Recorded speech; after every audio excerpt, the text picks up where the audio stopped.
Yo les mecs, j'espère que vous allez bien. Bienvenue dans ce deuxième épisode de cette carrière avec l'Olympique Lyonnais. Mes frérots, juste avant de commencer cette vidéo, vous avez l'habitude, mais je vous invite à vous abonner à la chaîne si vous n'êtes pas abonné pour louper aucune de mes vidéos et suivre l'aventure et road to 3000 abonnés. Et je vous invite dans un second temps à liker cette vidéo, ça m'aide, ça montre que vous aimez mon contenu et du coup ça m'encourage à vous sortir plus de vidéos. Voilà, ça y est les mecs, le baratin du début de vidéo est passé. J'essaye à chaque fois de le faire très rapidement et discrètement, mais je suis toujours obligé de vous le rappeler les gars. En plus de ça, on reste encore en début d'année de FC 26. On va pas perdre de temps et je vais vous présenter directement le carnet du coach. Pour ceux qui connaissent toujours pas le carnet du coach, mais déjà je vous invite à aller regarder mes autres carrières les mecs. Mais autrement, voilà, ça nous sert à faire le point. C'est en gros ce qu'on va voir dans cette vidéo. Aujourd'hui, on aura de la gestion de la pré-saison et du mercato. Alors je vais me répéter à nouveau. On a à peu près les mêmes tâches à chaque fois, que ce soit dans la carrière avec Sunderland, que ce soit avec l'Atlético, c'est normal les gars. C'est notre avant-saison, donc forcément on va effectuer de la gestion sur nos joueurs, sur nos prêts, sur l'état des finances, et encore plus avec l'Olympique Lyonnais, sur notre profondeur de banc, les fins de contrat, je sais plus si je l'ai déjà dit, mais soit, bien évidemment, nos matchs de pré-saison qui nous servent à nous préparer, d'établir notre rodage, de s'ajuster techniquement, et on conclut par le mercato, même si c'est pas systématiquement dans cet ordre-là, vous avez l'habitude. Concernant la gestion, aujourd'hui on va parler du cas Fofana, puisque c'était un débat. Dans mon épisode 1, je vous ai demandé ce que vous pensiez qu'on devrait faire vis-à-vis de lui, c'est-à-dire soit le vendre cet été directement, soit attendre janvier, soit attendre juin, donc on va y revenir un petit peu plus tard dans la vidéo. Le cas Satriano, je trouve essentiel de faire un petit point sur lui, sur ce que j'attends de lui, sur son rôle tactiquement, parce que j'ai vu qu'il faisait pas forcément l'unanimité dans les commentaires, alors que moi je vais quand même compter slash m'appuyer sur lui. On va parler de la jeunesse, mais ça c'est presque un pléonasme quand on parle de jeunesse et d'Olympique Lyonnais. On va voir nos prêts avec option d'achat, que ce soit les prêts entrants, les prêts sortants, et on finira par a-t-on assez de joueurs? Au niveau de la pré-saison, on va s'essayer tactiquement, voilà, ça nous sert à ça. On va partir sur un 4-2-3-1 pour notre match face à Villarreal, vous le voyez sur le côté gauche. Donc 4-2-3-1 que vous m'avez proposé, puisque c'est le même schéma tactique que Paulo Fonseca. Donc on va essayer ça face à Villarreal, mais peut-être qu'on l'utilisera aussi dans notre troisième et dernier match de pré-saison, si je l'ai bien aimé dans ce match aussi. Concernant le mercato, il y a un mercato, donc on va revenir dessus également, et on va reparler de la vente de Tagliafico qui, je crois que ça vous a un petit peu embêté dans l'espace des commentaires. Donc on va revenir brièvement dessus, je vais vous présenter mes arguments, puisqu'on ne pourra pas le rappeler de toute façon. Voilà pour ce qu'il en est de notre épisode 2 les mecs. J'aimerais commencer avec la vente de Tagliafico. Ça vous a un petit peu ennuyé qu'on le vende. Ce qui ressortait, c'est que c'était un joueur qui avait fait des concessions sur son salaire, et que il aurait bien mérité de rester, puisque dans la vraie vie c'était le cas.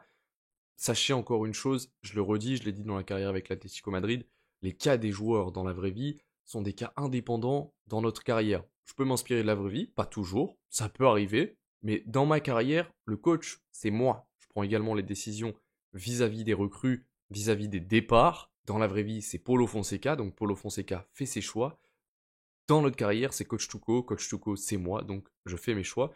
Bien évidemment qui sont aiguillés de temps à autre par vous, mes adjoints. Donc ce choix est complètement indépendant de la vraie vie. Tagliafico, avec tout le respect que je lui dois, il a 32 ans. Ça reste un joueur fiable sur qui on peut compter, ça je vous l'enlève pas du tout. Mais 12 millions en provenance de Leipzig, les mecs. De ce que j'ai cru comprendre, l'Olympique Lyonnais, après la vente de Mikotadze, n'avait plus forcément besoin de vendre, a priori, dans ce mercato d'été. Nous, on n'avait que 10 petits millions, les mecs. 10 petits millions. Ça représente absolument rien. Donc 12 millions pour un joueur de 32 ans, excusez-moi, mais honnêtement, c'était difficile de refuser cette offre. On est dans un gouffre financier avec l'Olympique Lyonnais, vous le savez, donc j'ai pris la responsabilité de vendre Tagliafico. Je dis pas que c'est le meilleur des choix, je dis juste que c'est le choix qui me semble le plus juste, qui me paraît le plus juste, vis-à-vis des critères qu'on s'impose dans cette carrière avec l'Olympique Lyonnais, à savoir un Olympique Lyonnais qui est malade financièrement, un Olympique Lyonnais qui est endetté, un Olympique Lyonnais qui devait jouer en Ligue 2 il y a à peine quelques mois. Donc je pars du principe qu'on peut pas s'asseoir sur 12 millions et encore plus pour un joueur de 32 ans. Donc Tagliafico, merci pour tout ce que tu as apporté, vieux.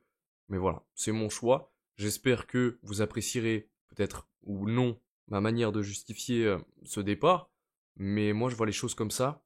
Votre avis n'est pas mauvais non plus, et je dirais jamais que mon avis est le bon et le vôtre est le mauvais. Absolument loin de là. Ce que je tiens juste à dire, c'est que nos idées se discutent à vous comme à moi, puisque vous êtes capable de me justifier sur le fait que Tagliafico reste, puisque c'est un joueur qui a revu à la baisse ses prétentions salariales, Et moi, je vous dis, bah, c'est un joueur de 32 ans, 12 millions de Leipzig. On peut pas s'asseoir dessus vu le contexte économique dans lequel on est. Donc voilà en ce qui concerne Tagliafico. Mais je pense qu'il n'y a pas de mauvaise réponse. Voilà. Je voulais juste revenir sur son cas parce que c'est revenu pas mal de fois dans les commentaires. Mais voilà, à vous de me dire du coup maintenant ce que vous en pensez. Après que j'ai justifié un petit peu ce départ. Puisque dans l'épisode 1, je vous ai simplement dit, bon, il a 32 ans, 12 millions, ça se casse. Maintenant, voilà, je vous présente les choses comme ça. C'est à vous de me dire, les amis, mais dans tous les cas, on ne pourra pas le rappeler. Alors, avant que je revienne sur le cas Satriano, je vais faire une doublette, puisque c'est vrai, je ne l'ai pas mis dans la gestion, mais on aurait pu parler de Nouama, puisque je vous ai demandé également ce qu'on devait faire vis-à-vis de lui. On avait reçu une offre, je crois, de Fulham, si je vous dis pas de bêtises, dans l'épisode 1. Je vous ai dit, les gars, qu'est-ce qu'on fait? Est-ce qu'on le laisse partir cet été? Est-ce qu'on reste une saison de plus avec lui? Est-ce qu'on le vend en janvier? Tout comme Malik Fofana. Vous m'avez dit que le joueur était très attaché apparemment à Lyon, mais qu'il était préférable de le garder au moins jusqu'à la saison prochaine. Donc, Nouama, c'est noté, on ne le vendra pas cet été, on attendra peut-être janvier ou peut-être juin, ça dépend du contexte sportif dans lequel on est. J'estime que si on fait une bonne saison en Ligue 1 et une bonne saison en Ligue Europa, bah les joueurs n'ont aucun prétexte pour partir en janvier. Donc ça dépendra également de ça, mais du coup, voilà, vous l'aurez compris pour le cas de Malik Fofana, ça sera un petit peu pareil. Ça dépendra de ce qu'on aura proposé sportivement d'ici janvier, mais sinon l'idée était qu'on devait le garder au moins jusqu'à l'année prochaine. Donc ça sera chose faite, on va le garder, on va tâcher de le garder jusque l'année prochaine, Malik Fofana, et l'année prochaine par contre, ben, je m'engage à le laisser partir. Il y a moyen que si on fait une bonne saison, ils prennent encore en valeur marchande, il est déjà à 31 millions, on pourrait, je pense, le revendre à 40 millions facile si on trouve un bon club de première ligue bien pigeon sur les bords. Alors je me dis d'ici la saison prochaine, il y a moyen de, il y a moyen de le vendre pour cher. Il lui reste presque 3 ans de contrat, donc si on le vend l'année prochaine, il lui en restera 2. Je suis fort en mathématiques. Donc voilà, affaire à suivre pour le Belge, mais on va bel et bien compter sur ses services tout au long de cette année, à même titre que pour Nouama. Maintenant, concernant le cas Satriano, j'ai vu que c'était pas un joueur que vous appréciez plus que ça dans l'espace des commentaires. Personnellement, c'est pas un joueur qui me dérange, et je vous l'ai dit dans l'épisode 1, c'est même un joueur que je trouve qui peut s'avérer intéressant. Je pense que lui sera très dépendant du système de jeu dans lequel on le placera. Et moi, en fait, il n'y a pas de piège pour lui. C'est-à-dire que je le mets là où il est le meilleur. Il va avoir un rôle très complet, puisque bah, je vous en avais parlé dans l'épisode 1, mais pour recentrer un petit peu plus sur Martin Satriano, ça sera une sorte de pivot moderne, je ne sais pas comment on peut appeler ça. Dans le jeu, il a le rôle de faux neuf, mais je veux qu'il soit aussi bien au départ de l'action qu'à la fin. Donc, on peut appeler ça un pivot moderne. Dans le jeu, il a plus un rôle de faux numéro 9. On va dire que c'est entre les deux. Ça pourrait même se ressembler. Mais voilà, je lui demande de jouer, de faire jouer nos ailiers, tout ce dont il est capable de faire. Et je lui demande aussi parfois d'être à la conclusion. Donc, j'en attends pas mal de Satriano. Mais je suis plutôt confiant parce que statistiquement, c'est des domaines où il est pas forcément mauvais. À la, à la finition, ça va pour un joueur de 74 de général. En passe, c'est pareil. Tout n'est pas à jeter chez lui. Vous le voyez, c'est les deux postes qui l'occupent le mieux apparemment, puisqu'il peut jouer pivot et faux numéro 9. En 4-2-3-1, moi, il aura bien un rôle de pur pivot, mais par contre, dans notre 4-3-3, avec Tessman en point de basse, il aura bien un rôle de numéro 9, et je lui demanderai vraiment de se faufiler dans ce milieu de terrain pour créer du surnombre et proposer bien évidemment une solution de passe. Voilà concernant Satriano. Donc moi c'est un joueur que je n'exclus absolument pas de mon projet de jeu et je vais vraiment compter sur lui. Il est en prêt avec option d'achat. Transition toute trouvée puisqu'on devait parler de nos prêts avec option d'achat comme on le fait dans tous les épisodes 2. Donc on a bien évidemment Martin Satriano. C'est le cas aussi pour le Beckham du 6-9, hein, les Lyonnais. C'est comme ça que vous l'appelez désormais, je crois, après son match face à Salzbourg. Adam Karabek, je crois qu'on peut aussi dire Karabech. Donc je vais peut-être alterner entre les deux. Je crois que comme dans la vraie vie, sa valeur marchande s'estime entre 3 et 4 millions. Du moins, je crois que c'est ce que les Lyonnais devraient débourser s'ils activaient son option d'achat. Et si je vous dis pas de bêtises, normalement, c'est les deux seuls joueurs qui nous sont prêtés avec option d'achat. Donc à voir si on activera leur clause, ça dépendra de leur saison. Et je le répète, je le redis, mais leurs cas sont complètement indépendants de la vraie vie. Si Karabek fait une excellente saison avec Lyon, mais qu'avec nous, il est pourrave, je ne lèverai pas son option d'achat. C'est comme ça que ça se passe, les mecs. Et voilà, je voulais vite faire revenir dessus. Rien n'est différent de la saison passée. Je fonctionne exactement de la même façon. Et c'est presque à 100%, j'ai envie de vous dire pareil pour tous les autres collègues du mode carrière manager. Mais je reviens dessus une dernière fois, donc voilà. Pour clôturer du coup ce petit point de gestion avec vous, a-t-on assez de joueurs? C'est la question puisque nous sommes en lice à l'heure qu'il est. On n'a pas encore commencé la saison, mais du coup, on va jouer en Ligue 1 tous les week-ends. On va jouer l'Europa League et on va jouer la Coupe de France. Donc ça nous demande quand même d'avoir des postes qui sont tous quasiment doublés, pour pas dire tous finalement, histoire de pouvoir imposer un turnover, d'être serein si on a des blessures, de pouvoir toujours instaurer cette fameuse concurrence dite saine. Il faut qu'elle reste saine, c'est très important dans un effectif. Je vous dirais que tous nos postes sont doublés et ça pourrait me suffire.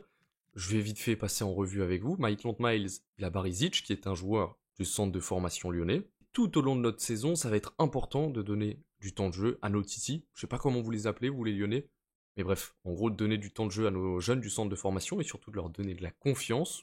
Tous nos postes se portent à peu près bien. Pour Abner Vinicius, on a la Dziri. Pas folichon, mais j'ai envie de vous dire que ça va. Au milieu de terrain, en vrai, on est complètement serein. C'est le poste où on dispose le plus de qualité. On a des profils complètement différents, donc au milieu de terrain, voilà, on est bien, il n'y a rien à dire. Pour l'instant, mon numéro 1 à moi, c'est Noama.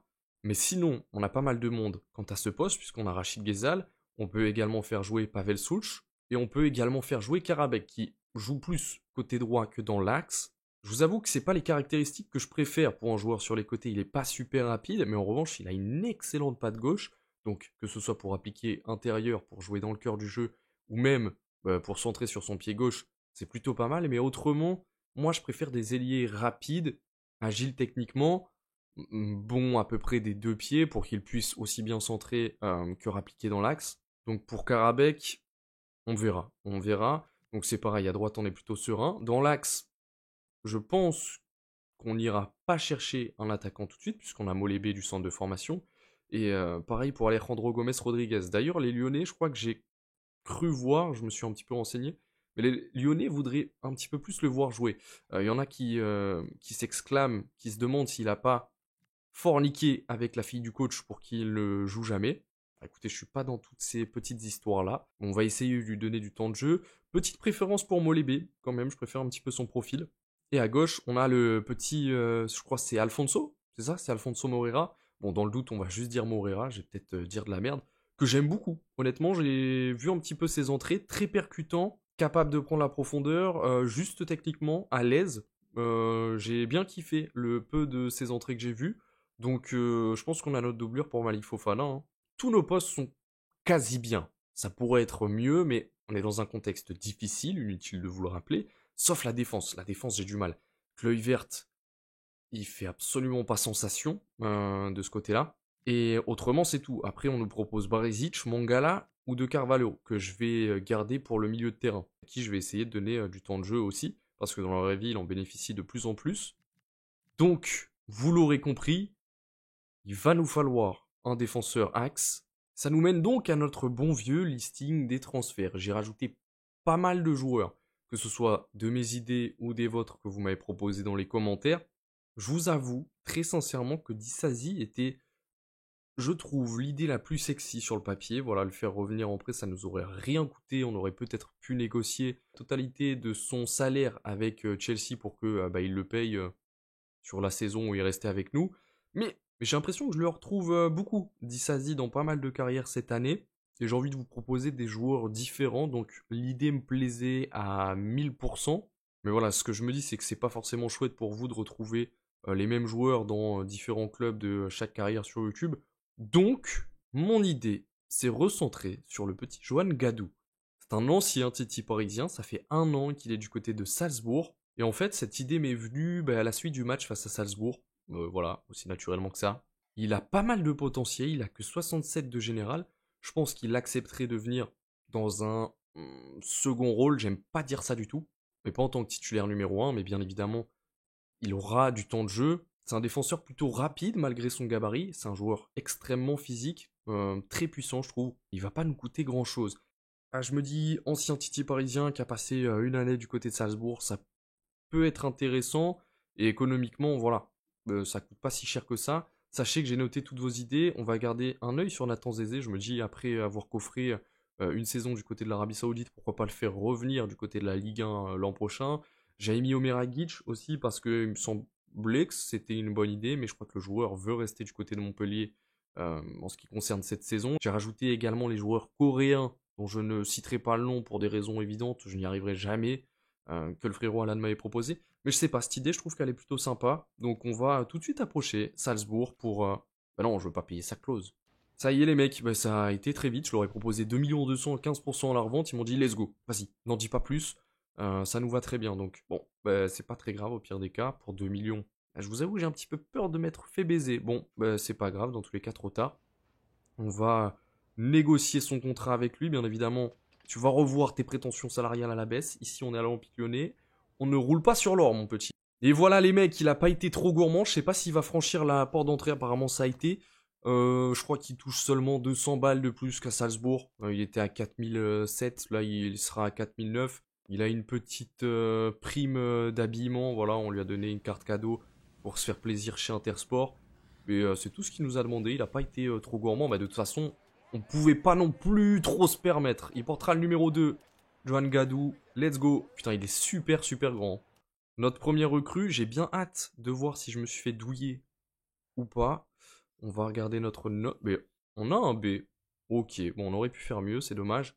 J'ai bien aimé les idées à gauche pour remplacer Tagliafico avec Del Blanco et Mincarelli. Malheureusement, les deux sont partis dans ce mercato. Un a rejoint Lens et l'autre a rejoint Bruges. J'ai aussi bien kiffé l'idée Bradley Locaux. Malheureusement, ça va coûter un peu cher. Je pense pas que Brest soit ouvert pour un prêt. Malheureusement, non. Il y en a un parmi vous dans les commentaires qui m'a dit essaye d'avoir un prêt du côté de Manchester City. Et ça m'a rafraîchi la mémoire, puisque quand Ryan Cherki est parti du côté de Manchester City, on parlait d'un joueur qui filerait du côté de Lyon en prêt une saison, donc sans obligation d'achat et tout ce qui va avec. Juste un prêt sec d'1 an, et je crois qu'on n'en a plus jamais entendu parler. Et je me suis dit, Nico O'Reilly, ça serait parfait. Moi, je m'en servirais plus comme défenseur gauche, mais il peut très bien jouer dans l'axe également.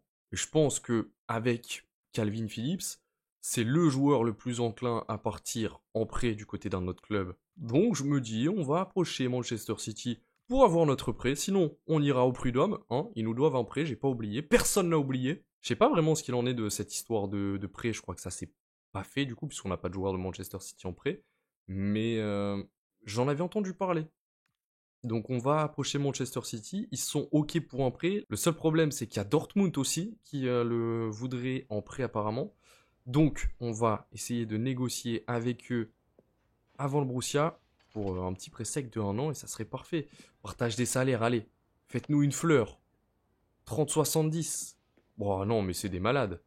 Mais c'est quoi ces rats? Ok bon c'est accepté, 45-55. Bon, c'est pas super honnête hein, quand on connaît votre pouvoir financier, messieurs. Ne venez plus chez nous. Ne venez plus chez nous parce que ça sera un prix démesuré. Donc, je pense que le choix reviendra à Nico O'Reilly. Est-ce qu'il veut aller en prêt du côté de Dortmund, si comptez que ce soit une offre en prêt, ou alors est-ce qu'il veut venir avec nous? On verra ça après notre match du coup face à Villarreal. On va retrouver notre roi Georges et on va partir en 4-2-3-1 comme promis. Je vais mettre le petit Gadou sur le banc à la place de l'affreux Cleuil Verte. Et puis je pense qu'on va partir comme ça. J'aime bien tester mes joueurs directement quand je les achète. Donc Gadou, je vais le faire jouer à la place de qui? Je vais le mettre à la place de Clinton Mata. Rien de personnel, simplement voilà, j'ai très envie de l'essayer. On va voir un petit peu ce qu'il vaut dans ce match de pré-saison face à Villarreal. Juste avant de commencer le match, mes frérots, veuillez m'excuser s'il y a des petites saccades à l'écran, que ce soit pendant les cinématiques, pendant le match. Vous le savez, je suis passé sur PC, il y a des choses qui sont hors de ma portée. J'ai essayé de voir un mec, un professionnel des ordinateurs, je sais pas si on peut dire ça comme ça. C'est affreux. Mais le mec n'a pas su m'aider non plus. Apparemment, je crois que c'est le jeu qui est super mal exploité sur PC. Donc j'ai pas mal de bugs. Veuillez vraiment m'en excuser. Chaque jour, j'essaye de régler ce souci-là, mais c'est en vain. Donc voilà, s'il y a des petits problèmes à l'écran, vous êtes tenu au courant, mais sachez que j'essaye de le régler. Mais c'est plus compliqué que ce que ça en a l'air. Donc voilà. Donc voilà mes frérots, merci de votre clémence et on part face à Villarreal. Et on sera à Old Trafford pour cette rencontre. Rien que ça. Ça nous rappelle de bons souvenirs. Old Trafford. Ah non, c'est vrai, c'est encore frais, vous me l'avez dit dans l'épisode 1. Désolé. J'arrête. Et allez, c'est Ayos Perez qui va donner ce coup d'envoi et Miko Tadze est bel et bien titulaire. On va le retrouver. Première bonne intervention de Malik Fofana. Qu'est-ce qui branle sur le côté droit? Faut m'expliquer. Je crois savoir. Hein. eSport a encore fait une dinguerie. Avec la composition, évidemment, Fofana en pointe, mais c'est toujours mieux ça. Georges, t'as pas intérêt de marquer contre nous parce que sinon tu reviendras pas une troisième fois à l'Olympique Lyonnais. Je te le dis. Gentiment. Abner Vinicius, je l'aime beaucoup sur son côté gauche. Il déménage. Hein. Déjà dans notre match face à Burnley, je l'avais trouvé très bon. Allez, Satriano. Fais partir. Dommage. Un peu trop tardif ce ballon. Ça c'est bien ça. Allez, Tolisso. Oh, Satriano, il a touché 3 ballons. Il a fait de la merde 5 fois. C'est une folie. Satriano, ne me fais pas mentir. Je compte sur toi, fils. Ils sont tous en train de te critiquer dans les commentaires. Montre que je ne fais pas confiance à n'importe qui.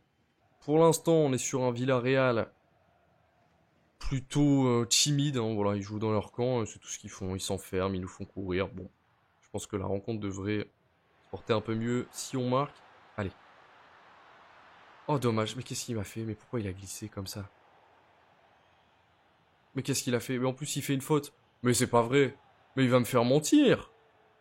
Mais pourquoi? Mais qu'est-ce qu'il a fait, madame l'arbitre? On peut revoir ou pas la vidéo? Oh, dans sa tentative de... Déjà dans sa tentative miséreuse. Mais pourquoi c'est nous qui avons le... Oh, j'arrête de comprendre. On n'a pas un bon tireur? Tessman, il a l'air d'envoyer. Hein. Avec sa frappe de loin là récemment. Bon, on va faire tirer Tolisso. Apparemment, ça a l'air d'être le meilleur tireur. J'aurais bien aimé un gaucher. Allez. Allez, va celle-ci, mon coco. Quoi? Mais quoi? J'ai bégayé dans un premier temps et... Mais c'est quoi cette frappe surpuissante? Même le jeu savait pas s'il y avait but. Ils m'ont pas mis dans la cinématique directement. Ah bah je crois qu'on a un tireur de coup franc. C'est mon premier coup franc cette saison les mecs. Incroyable. Mais il m'en a fait perdre... En fait le gardien la touche et... Ah non. Ça touche la barre dans un premier temps et ça touche le gardien après. Oh ces images elles sont inexploitables. Ok elle lui touche la tête. Oh le seum. Bah let's go ça fait un 0. Et du coup c'est compté comme un CSC. Bon mais c'est pas grave. Magnifique Coco Tolisso. Bah il va continuer de tirer nos coups francs. J'avais un dilemme en plus. Après les affreux pénaltys tirés par Pavel Souch, je me suis dit, qui est-ce que je vais faire tirer moi? Mais je pense que Coco Tolisso serait une bonne option. Ouh, je crois que Grafe la touche, si je vous dis pas de bêtises. Ouais, il la touche, magnifique. Il fait un excellent début de saison dans la vraie vie, le gardien. Oh non, mais on n'a pas de chat. Mais c'est quoi ces buts miséreux? Et c'est Miko Tadze. Oh, est-ce qu'il va célébrer ce traître? Mais il célèbre. Mais il est fou. Mais il est fou.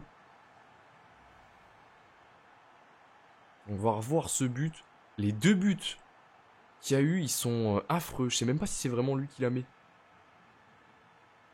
D'accord, ouais, donc c'est, je crois que c'est Maitland Niles qui lui remet sur sa jambe.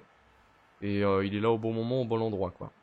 Mais il aura mis autant de buts qu'avec l'Olympique Lyonnais en une saison. Non, je rigole, les Lyonnais, ça y est, vous fâchez pas les mecs, je suis avec vous. Oh, ce but, il était vraiment rincé. Et puis la célébration derrière, j'apprécie à moitié ce qui vient de se passer. Allez, Morton. Tessman, allez, ça va être notre dernière chance si on veut repartir au vestiaire avec l'avantage. Satriano, je sais pas ce que tu me fais. Autant en faux neuf dans notre 4-3-3 point de basse, je l'avais trouvé bon, mais alors là, on n'a pas du tout la possession. On n'est pas super bon. Hein, voilà, Tolisso à 7-1 uniquement parce que c'est lui qui a tiré le coup franc qui nous a amené à ce but. Mais autrement, on pue un peu de la gueule dans ces 45 premières minutes. Ça, j'aime bien, Nouama. Ça, j'aime bien, Nouama. Allez, toi, fais pas le con. Bon, il y avait mieux. Là, je sais pas c'est quoi cette frappe. On va s'en contenter, mais... Ouais, le prochain qui sort, je pense que ça sera Satriano.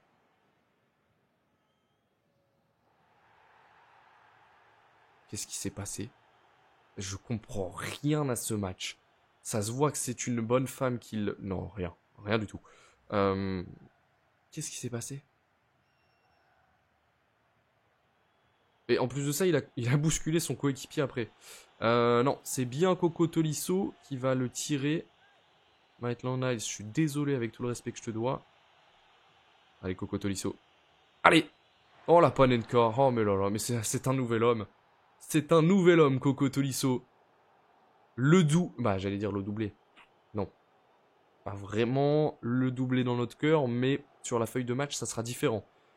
Le but de Corentin Tolisso sur penalty. Il nous fait une Julian Alvarez. But sur coup franc, puis sur penalty. Bon, je crois que c'était l'inverse, je sais plus.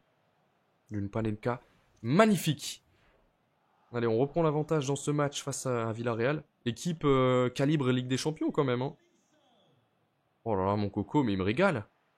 Oh, conserve, conserve. Oh, dommage. Bah, Tolisso, mais qui est cet homme? Mais je suis désolé de t'avoir mis dans le 11 des joueurs que je détestais. Les Satriano. C'est quoi, c'est... Oh, c'est bon, j'en ai assez vu. Hop, Molébé va rentrer. Je vais faire rentrer... Je vais descendre Tolisso d'un cran et je vais mettre Mera comme ça. Et je vais faire rentrer Karabek à droite. Ouais, et puis je me ferai bien rentrer aussi Alfonso Moreira.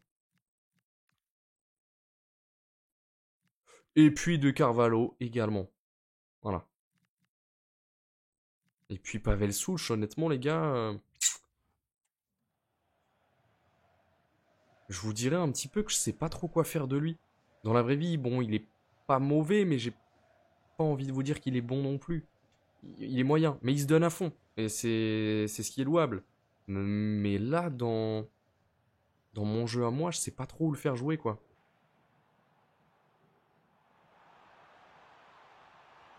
Oh, la tentative d'Ayos Perez. Magnifique ce but.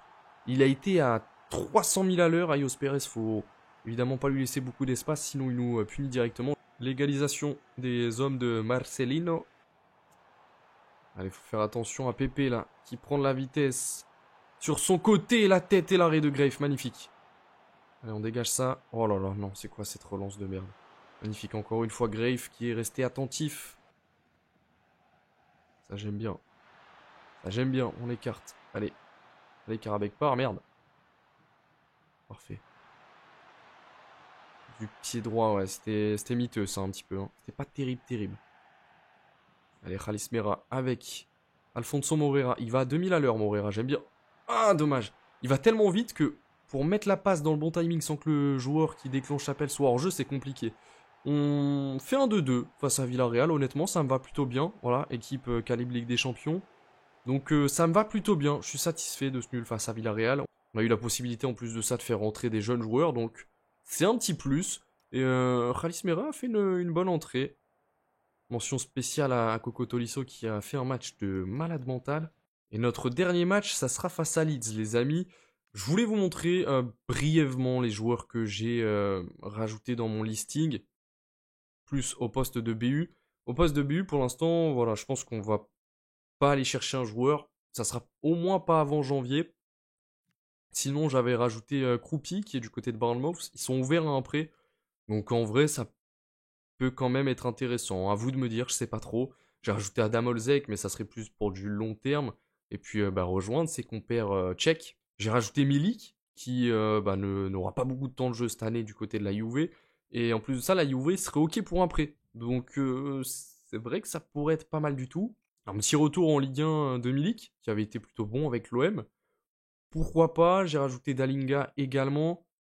Shomorodov, qui est parti en prêt du côté de la Turquie. En vrai, c'est pareil, c'est typiquement le genre de joueur que je verrais bien avec nous. Et qui a le rôle parfait. C'est exactement le type de joueur que je voudrais. Karim Konaté, l'idée est vraiment pas mal, j'aime beaucoup. Mais voilà, je vous dis, si on va chercher un joueur, ça sera en janvier, pas avant. Je vais faire confiance en Satriano, je vais faire confiance en Molébé, je vais faire confiance en Alejandro Gomez Rodriguez. Et une autre idée qui m'a bien fait kiffer, c'est la mienne. J'ai des bonnes idées, voilà. C'est celle de Bamba Dieng. Il lui reste 11 mois de contrat, je me dis pourquoi pas l'approcher en janvier pour l'avoir libre l'année prochaine.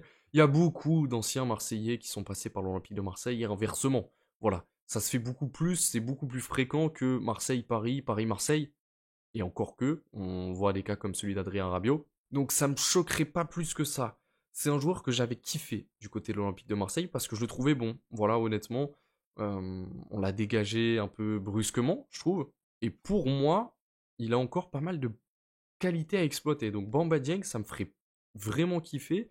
Il est modélisé qui plus est. Donc, pourquoi pas, si il prolonge pas son contrat d'ici janvier, je pense que je l'approcherai. Voilà, je voulais juste vous montrer ça. Nous, on va attendre bien sagement, du coup, que Leeds revienne, que Manchester City revienne vers nous pour ce prêt de Nico O'Reilly, si comptait qu'il revienne vers nous. Et autrement, voilà, je vous l'ai dit, on va conserver cet ADN, on va faire confiance à nos jeunes joueurs. C'est primordial à l'Olympique Lyonnais. Donc, on va continuer comme ça. Pour ce dernier match face à Leeds, décidément, on se tape tous les promus de Première Ligue. On va repartir dans ce 4-3-3 que j'avais préféré, honnêtement. 4-2-3-1, peut-être qu'on modifiera des choses dessus. C'est vrai qu'on n'a pas plus vu que ça Gadou dans le match d'avant. Cette fois-ci, je vais mettre Gomez Rodriguez à la place de Molébé. Et je le ferai peut-être même débuter, tu sais quoi? Ouais, ça me semble plutôt pas mal. Et je vais faire débuter Karabek aussi sur le côté droit. On va faire un petit peu de changement. Je vais faire débuter également Khalis Mera. Et je vais faire jouer Aurel Mangala. Voilà. Histoire de lui redonner un petit peu de temps de jeu. Dans la vraie vie, il est blessé. Mais voilà, histoire de le remettre un petit peu dans le rythme. On va partir comme ça, du coup, face à Leeds. À nouveau, mes frérots, je m'excuse s'il y a des petites saccades à l'écran. J'essaye vraiment de régler ce problème. Et j'y consacre pas mal de temps par jour, mais je ne trouve pas la solution. Et il y a des personnes qui me disent que bah, sur PC, malheureusement, c'est ça le problème. Donc, bah, on fera avec. Allez, let's go! Face à Leeds dans notre troisième et dernier match de pré-saison. On espère bien évidemment une victoire. Et ouais, le 4-2-3-1 m'a vraiment pas donné satisfaction, donc affaire à suivre. Ils ont acheté Philippe Kostic, Leeds. Et allez, c'est l'ancien d'Everton qui donne ce coup d'envoi dans cette rencontre. Bonne petite équipe quand même, hein, Leeds. Je préfère mon Sunderland, mais c'est pas mal quand même. Ouh, c'est bien récupéré par Alejandro Gomez.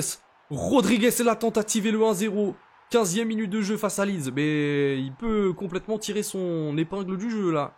Alejandro Gomez Rodriguez. Parce que là, il marque des points. J'ai bien aimé cette récupération. Très attentif. Bon placement. Et à la finition derrière, bah, ça finit. C'est exactement tout ce qu'on demande. Magnifique. Ben voilà, lui qui demandait du temps de jeu, on lui en donne. Et derrière, il sait nous le rendre. Magnifique. J'ai bien aimé ça. Allez, Fofana. Avec du soutien sur son côté gauche. Il repart. Malik Fofana, il s'arrête jamais.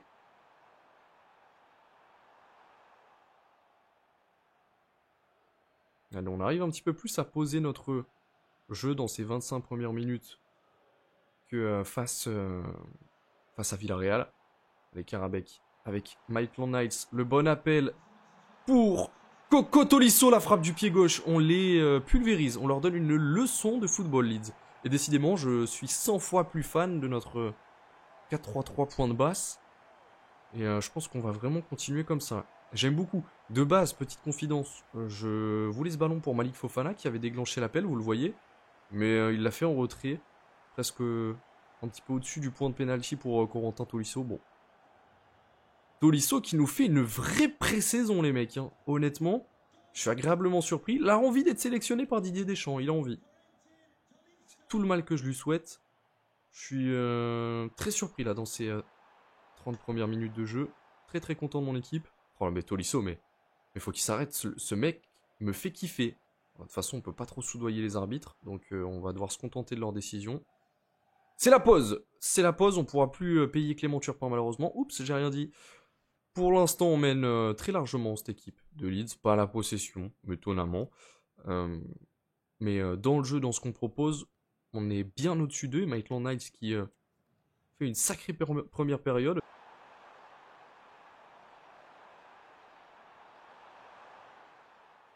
Non, mais jamais de la vie. Mais encore une femme qui nous arbitre et voilà, elle prend les mauvaises décisions, j'en ai marre. Bon, jamais de la vie. Peut-être qu'il la touche de la main, c'est pas impossible. Mais bon, oh. Allez, Okafor face à Gray, futur. Non, mais c'est quoi ce penalty de mongol? La réduction du score de Noah Okafor pour le 2-1. On va faire des changements, nous. Je fais rentrer Pavel Souch, Tener Tesman, Satriano Moreira, Ghezal à droite. Et je fais rentrer le petit Gadou à la place de... Je ne sais plus qui, mais je le fais rentrer en charnière centrale, évidemment, à son poste.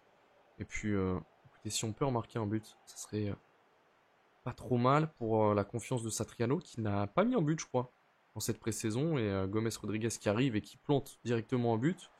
C'est quand même un sacré message. Oh là là, c'est quoi de ça? Oi, oi, oi, oi, oi, ça se passe mal. Ça se passe très très mal, là. J'aime pas trop ce que je vois. C'est quoi ce cafouillage en défense, là? J'ai pas compris ce qui s'était passé. On a perdu le ballon. Et derrière, on était vraiment, vraiment mal positionné, je crois. Et comme la caméra nous montre des angles. Bon, eh bien, c'est l'égalisation de Leeds. Pas forcément mérité.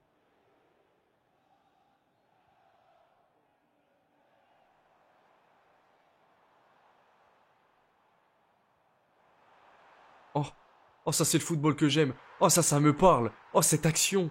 La passe comme ça, là, je crois que c'est Pavel Sulj qui lui met à Satriano. Tout part de lui. Bah alors là, voilà, il a fait exactement tout ce que je lui demande. Je vais lui demander ça à chaque fois qu'il jouera. Je vais demander ça à tous nos attaquants. C'est magnifique. Oh, on va la revoir en plus depuis le début. Oh, magnifique, cette passe de Pavel Sulj. On a beaucoup de chance, on a de la réussite. Je vais faire entrer Tyler Morton qui montera au milieu de terrain du coup. Ah, j'aime bien cette action. Elle me fait kiffer. C'est la fin de ce match et on vient s'imposer 3-2 face à une équipe de Leeds qui pratiquait un haram ball plus hard que nous. Mais voilà, c'est la victoire. Pourquoi on n'est pas chez nous? Pourquoi vous faites ça là? Satriano a su reprendre les devants parce que Gomez Rodriguez envoyait vraiment un signal fort. Et Khalis Mera, c'est pareil, j'ai plutôt bien aimé son match. J'aime bien ses entrées, donc pour l'instant complètement fan.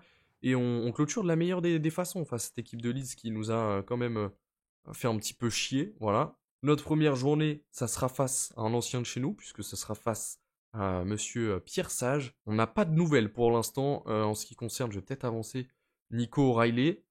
Peut-être qu'il est parti du côté de Dortmund, hein. Je vais regarder vite fait. Ah, il est parti du côté de Dortmund. Il nous a snobé. Ouais, je peux le comprendre après quelque part, hein. Et ouais, je crois qu'il est carrément parti définitivement là-bas. C'est pas un prêt. Ah, j'ai le seum. C'était l'idée parfaite. Ben, on va aller au Prud'homme, hein. Manchester City. Vous nous devez un prêt, les mecs. Locaux, c'est vrai que ça va être un petit peu cher, mais c'est vrai que ça me tente plutôt bien quand même. J'avais ajouté à ma liste Diego León, je me suis dit que c'était une bonne idée, mais ils veulent pas de prêt. Manchester United, bon, ok. Autrement, on a Yongwa aussi qui peut être une bonne idée, il a Kamara. J'ai ajouté des noms de partout. Yemar Medina, Moussa Ndiaye, Wellington, Lucas Digne, ça va être beaucoup trop cher. N'hésitez pas à me dire, mes frérots, ça me dérange pas de, entre guillemets, casser la tirelire. Dans tous les cas, il nous coûterait moins que ce qu'on a eu pour Tagliafico. Et Bradley Loco, ça reste quand même un joueur fiable de Ligue 1 qui avait été extrêmement bon dans l'année suprême de Brest, si on peut l'appeler comme ça. Après, malheureusement, il avait juste été blessé. Je crois qu'il est un petit peu sujet aux blessures. Mais ça me plaît plutôt bien. Niveau finance, on est bien, puisqu'il nous reste 20 millions. On n'a pas forcément beaucoup d'achats à faire. Donc n'hésitez pas à me dire, les mecs, dans l'espace des commentaires. On se retrouve très vite. C'était le frérot Tuco. Moi, je vous dis à la prochaine. Ciao!